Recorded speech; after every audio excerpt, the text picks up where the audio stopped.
আমার হাজবেন্ড হঠাৎ করেই কল করে বলল, আজকে দুপুরে ভালো করে রান্না করো। আরিফ ভাই আজকে আমাদের সাথেই খাবে। আরিফ ভাই হলো আমার হাজবেন্ডের অফিসের কলিগ। 2-3 বার যদিও আরিফ ভাইয়ের সাথে আমার দেখা হয়েছে। আচ্ছা, সেই ঘটনাটা পরে বলি। আমি আমার হাজবেন্ডের কথা মতো সব কিছু ভালো করে রান্না করে রাখলাম। রুই মাছের মাথা দিয়ে মুড়িঘণ্ট, লাউ দিয়ে চিংড়ি, ডাল আর মাংস। আমার হাজবেন্ড বাসা আসার সময় আরিফ ভাইকে সাথে করে নিয়ে আসলো। আমরা সবাই মিলে একসাথে খেলাম। আরিফ ভাই খাওয়া দাওয়ার পরে আমাকে নিয়ে এত প্রশংসা করতে লাগলো, আমার রান্নার এত তারিফ করতে লাগলো যে পারলে আমার হাতে চুমু খেয়ে বসে। তারপর আমি কথাটা ঘুরিয়ে তাকে বললাম, আরিফ ভাই আচ্ছা ভাবি কেমন আছে, আপনার বউ কোথায়? তো আরিফ ভাই বলল ও একটু বাপের বাড়ি গিয়েছে। তারপর সে রাতেও খাওয়া দাওয়া করে চলে গেল। আমার হাজবেন্ড রাতে শুয়ে শুয়ে বলতেছে, জানো আরিফ ভাই না অনেক বেশি কষ্টে আছে। তখন আমি বললাম, আচ্ছা কেমন কষ্ট? তখন আমার হাজবেন্ড বলল, তার বউটা একদমই ভালো পড়ে নাই, রান্না বান্নাও পারে না ভালো মতো এবং কোনো কাজও অতটা ভালো করে পারে না। রান্না বান্না ঠিক মতো করতে পারে না, শুধু ভুলই করে। তাই ভাই এবার রাগ করে তাকে বাপের বাড়ি রেখে এসেছে। আর আরিফ ভাই নাকি তার বউকে বলে দিচ্ছে কাজ শিখে যেন তারপর বাপের বাড়ি থেকে এখানে আসে। তারপর আমি আমার হাজবেন্ডের কথা শুনে বললাম, আচ্ছা কাজ পারে না ভালো কথা, তো বাপের বাড়ি পাঠানোর কি দরকার? আরিফ ভাই তো ভালো করে শিখিয়ে নিতে পারে। মানুষ তো আর সবকিছু বাপের বাড়ি থেকে শিখে তারপর বিয়েতে বসে না। এগুলো নিয়ে ঝগড়া করে বউকে বাপের বাড়ি ফেলে আসা কি কোনো সমাধান নাকি?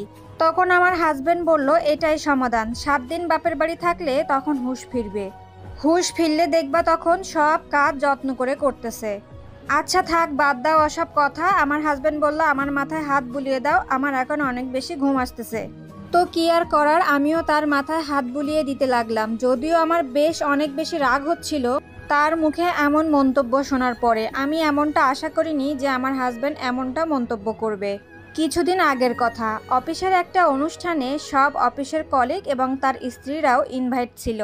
সেই দিনেই আরিফ ভাই সবার সামনে তার স্ত্রীকে বলছিল, তোমাকে নিয়ে বাইর হইতে কোথাও যেতে আমার লজ্জা করে। এটা কি জামা পরছো? সব ভাবিদেরকে দেখে শিখো কিভাবে স্টাইল করতে হয়, কিভাবে বিভিন্ন রকম জামা ড্রেস আপ করতে হয়। তারপর আবার আরিফ ভাই আর একটা ভাবিকে দেখিয়ে বলল, ভাবি আপনার হাতের মাগুর মাছের ঝোল খেয়েছি, অনেক বেশি মজা। আমার বউকে একটু শিখিয়ে দিয়েন তো, সে কিচ্ছুই পারে না, কোনো কিচ্ছু পারে না, সারাদিন শুধু ঘরে বসে থাকে। আমার সেদিনের এই মন্তব্যটা একটু ভালো লাগেনি। আজ যদি জানতাম আমি যে উনি বউকে বাপের বাড়ি পাঠিয়ে তারপর আমার বাসায় খেতে আসছে, তাহলে ঘটনাটা একদম অন্যরকমই হতো। পরের দিন আমার হাজবেন্ড আবারও ফোন করে বলল, আরিফ ভাই আজকেও খাবে।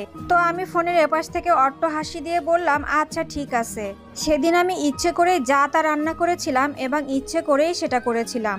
টেবিলে বসে খাওয়ার সময় আমার হাজবেন্ড আমার মুখের দিকে তাকিয়ে আর কিচ্ছু বলল না। আর আরিফ ভাই অল্প করে কিছু খেয়ে কাচুমাচু করে উঠে গেল। আমি বললাম, আচ্ছা আরিফ ভাই খাবার কি ভালো হয়নি? আজকে কম খেলেন যে, উঠে গেলেন যে? তখন আরিফ ভাই বলল, না ভাবি অনেক ভালো হয়েছে, আজকে আমার তেমন ক্ষুধা নেই।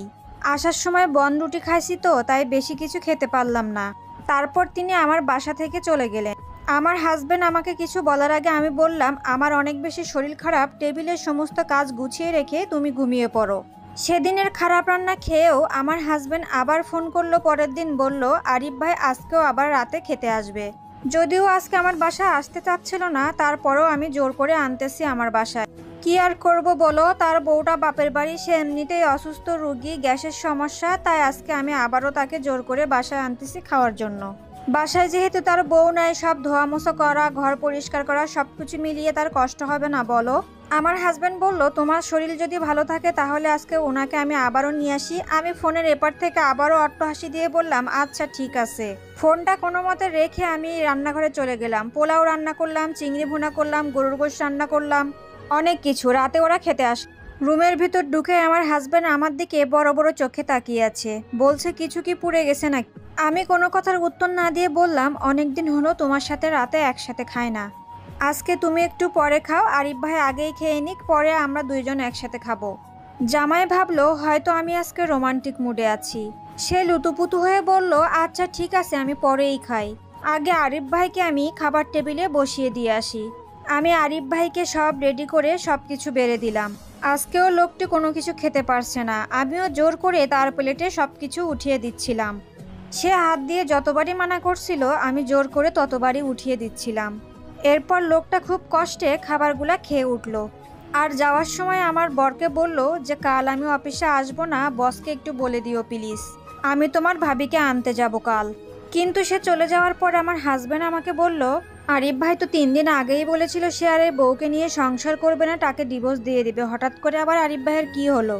আমি কিছু না বলে মুচকি হাসলাম এবং টেবিল থেকে ওই খারাপ খাবারগুলো সরিয়ে ভালো খাবারগুলো টেবিলে এনে আমি আমার হাজবেন্ডের সাথে খেতে বসলাম। ইতিমধ্যে আমার হাজবেন্ড খুব ভালো করেই বুঝতে পেরেছে এই 2টা দিন আমি তার বন্ধুকে ইচ্ছে করেই এই খারাপ খাবারগুলো খাওয়িয়েছি। তখন আমি আমার হাজবেন্ডকে বললাম, শুনো, আমি যদি প্রতিদিন লোকটাকে আমি এভাবে ভালো মন্দ রেঁধে খাওয়াতাম, তাহলে তোমার বন্ধু কখনোই কাল তার স্ত্রীকে আনতে যেত না, বরং এটা নিয়েও তখন তার স্ত্রীকে খোঁটা দিত, জানো আমার অফিস কলিগের বউ অনেক ভালো ভালো রান্না করে। আর যদিও আরিফ ভাইয়ের বউ ফিরে আসতো তখন বলতো অমুক ভাইয়ের বউ অনেক ভালো রান্না করে, তুমি তার থেকে গিয়ে শিখে আসো, তখন তার অনেক বেশি খারাপ লাগতো। ওই বেটাকে আমি 2 দিন খারাপ খাইয়ে এটাই বোঝাইতে চেয়েছি যে পরের হাতের বউয়ের খারাপ খাবার খেয়েও তাকে অপমান করতে পারে নাই, কিন্তু নিজের বউ একটু খারাপ রান্না করলেও অপমান করে, এটা থেকে আমি তাকে শিক্ষা দিয়েছি।